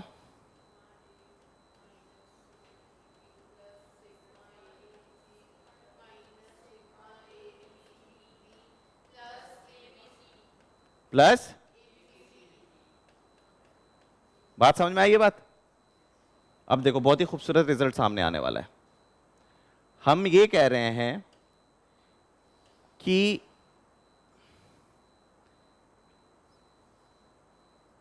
ईदर ऑफ द गाइज, अगर इनमें से कोई भी एक सही जगह पहुंच गया तो मेरा कार्य सफल है। मतलब 5 में से कोई एक भी जगह मैं सही पहुंचा दिया लेटर को तो मेरे पे क्वेश्चन नहीं उठेगा। That is the scenario. तो मैंने कहा कि अच्छा, तो उसको मैं काउंट करता हूं। अगर मैंने ए को सही जगह पहुंचा दिया तो कितना आंसर है? 4 फैक्टोरियल। तो मैं कह सकता हूं 5 चूज 1 इंटू 4 फैक्टोरियल। क्यों किया मैंने 5 चूज 1? क्योंकि सिग्मा ए है, या तो ए को पहुंचाऊं या तो बी को पहुंचाऊं, या तो minus pair wise 5 choose 2 into plus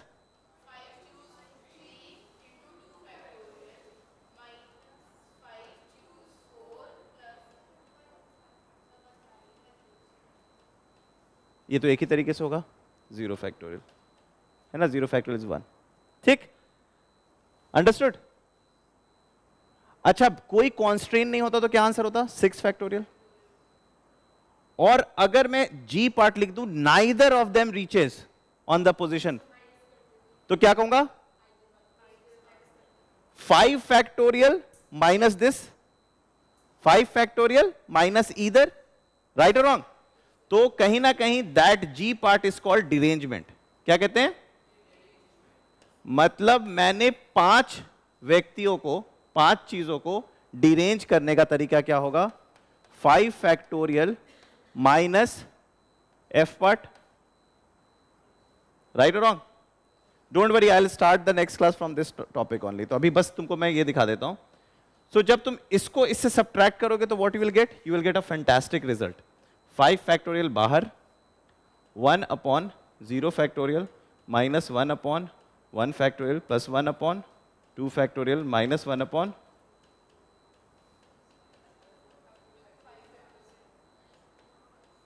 तो कहीं ना कहीं आपको इतनी सेट्स की आवश्यकता नहीं है, आप डायरेक्टली ये फॉर्मूला अप्लाई कर सकते हो।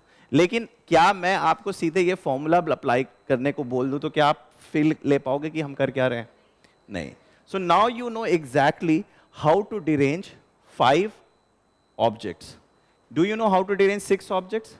6 factorial upon 1 upon 0 factorial minus 1 upon alternate plus minus plus minus plus minus. So I'll start the next class from the principle of exclusion only. जो मैंने लास्ट पोर्शन में आपको सेट्स की बात कराई है उसी से स्टार्ट करूंगा। लेकिन आपको बस क्या मेक श्योर करना है कि आप फिर से इसको अच्छे से गाढ़े तरीके से समझ जाओ। ठीक है? Okay then, bye bye.